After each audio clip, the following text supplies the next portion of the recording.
सभी बाल टीम अपना शांति का परिचय दें। अभी हमने पंचशील और त्रिशरण का अभिवादन किया। इसका क्या मतलब है? तो तथागत बुद्ध ने ओए बैठ, सारे बैठ जाओ, सभी बैठो, कोई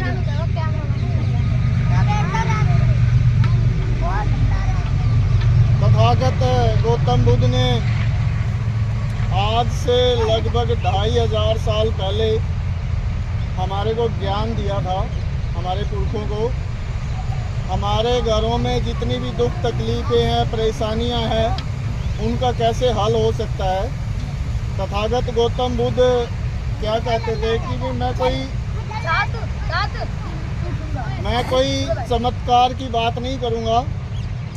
हमारे घरों में जो दुख है, परेशानियां हैं, उनका अगर आप समाधान करना चाहते हो तो उसका मेरे पास रास्ता है और उस रास्ते को आपने अपनाना है।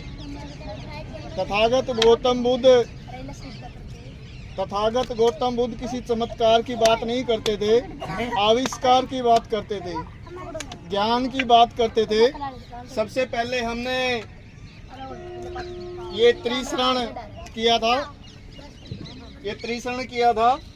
इसमें सबसे पहले क्या था? बुद्धं शरणं गच्छामि, यानी कि मैं बुद्ध की शरण में जाता हूँ। बुद्ध का मतलब है ज्ञान।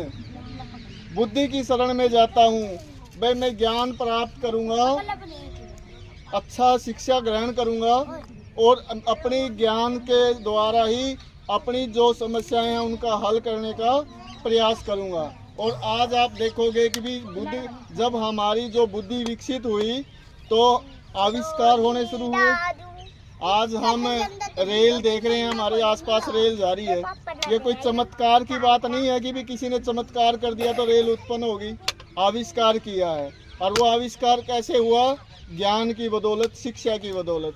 आज हम मोबाइल देख रहे हैं, सोशल मीडिया देख रहे हैं। कोई दिल्ली में है, कोई यूपी में है, कोई दूसरे देश से बोल रहे हैं, लेकिन आज यहाँ देख रहे हैं ये किससे संभव हो पाया? ज्ञान की वजह से, शिक्षा की वजह से। यानी कि मैं बुद्धि की शरण में जाता हूँ, ज्ञान प्राप्त करने की जो जगह है उसको अपनाता हूँ। दूसरा जो था, धम्मं शरणं गच्छामि, धम्म की शरण में जाता हूँ। ऐसी शिक्षा ग्रहण करता हूँ भी जहाँ अच्छे संस्कार हो, हमारा जो जीवन है श्रेष्ठ हो, कहीं भी हम जाएं तो हमारा मान सम्मान हो, ऐसा जो जीवन हमारा हो। एक तो जीवन होता है कि भाई अगर कोई गंदे कर्म करता है तो उसको हम दुष्ट प्रवृत्ति का मानते हैं, उसका कोई सम्मान नहीं होता ना। एक अच्छे लोग होते हैं जिनको लोग नमस्ते करते हैं, जिनको अभिवादन करते हैं, हम जय भीम करते हैं, नमो बुद्धाय करते हैं, ठीक है ना। एक कहीं भी जाते हैं तो एक मान सम्मान का हमारा जीवन हो, ऐसा धम्म की शरण में जाता हूँ जहाँ अच्छे संस्कार हमारे को सीखने को मिले। ये था संघं शरणं गच्छामि। संघं शरणं गच्छामि का मतलब है कि हम ऐसा संघ बनाए, हम ऐसी यूनिट बनाए जिसमें सारे हम इकट्ठा रहे, एकता में रहे। कहते नहीं, आपके पाठ में भी आता है एकता में बल है, तो वही है कि भाई जो संघ है, अच्छी बात सीखने का संघ, अच्छे काम करने का संघ, जिससे क्या है कि अच्छी हमारे को सारी शिक्षाएं मिले। ये है संघं शरणं गच्छामि। ये था त्रिशरण। और इसके अलावा हमारे को तथागत गौतम बुद्ध ने पंचशील दिया था। पंचशील का मतलब वे हमारी जो आचरण है उसमें शील हो। वो कौन से थे? पाणानि पाता वेरमणि शिक्षा पदंग समादियामि। इसका मतलब ये है कि मैं किसी भी प्राणी के प्रति हिंसा नहीं करूँगा।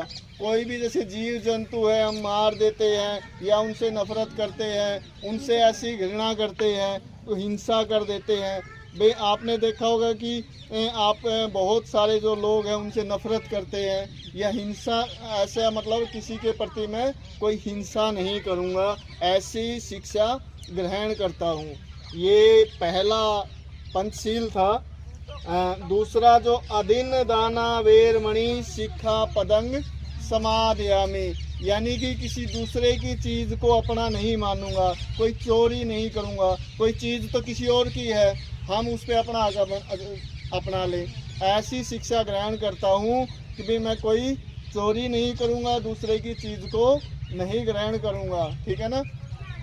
तीसरा जो शील था, तथागत गौतम बुद्ध महाकारुणिक तथागत गौतम बुद्ध ने हमारे को तीसरा शील ये दिया था कि भाई हम किसी भी पराई स्त्री को प्रति नहीं जाऊंगा, या आप ये देखोगे कि भी हम किसी दूसरे के प्रति, किसी लड़कियों के प्रति, महिलाओं के प्रति हम किसी भी प्रकार का गलत कदम नहीं उठाएंगे, यानी कि ऐसा हम अपना शील रखेंगे ताकि लोग हमारे को अच्छी नज़र से देखें।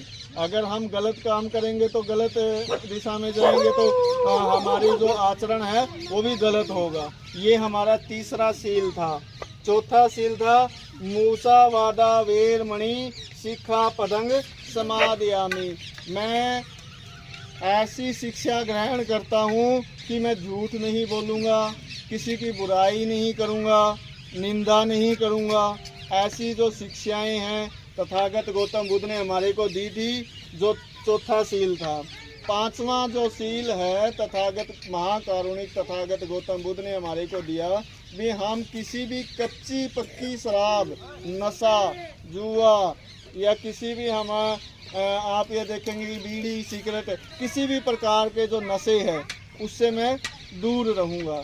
जब हम ये तथागत गौतम बुद्ध की शिक्षाओं को अपने जीवन में उतारते हैं तो हमारा जो जीवन है, बहुत सारी जो आधी से ज़्यादा समस्याएं हैं वो यहीं से हल होनी शुरू हो जाती है। हमारे अंदर बुद्धि आ जाती है, विवेक आ जाता है और हम शांति से मिलजुल कर सारे के सारे रहते हैं। आज मैं बधाई देता हूँ इस बाल टीम को जिन्होंने बड़ी मेहनत करके आज तथागत गौतम बुद्ध की जो वैसाख डे है उसको मनाया है। वैसाख डे का मतलब ये है कि भाई आज जो बुद्ध पूर्णिमा है, वैसाख की जो पूर्णिमा है, तथागत गौतम बुद्ध के जीवन में 3 ऐसी घटनाएं घटी थी।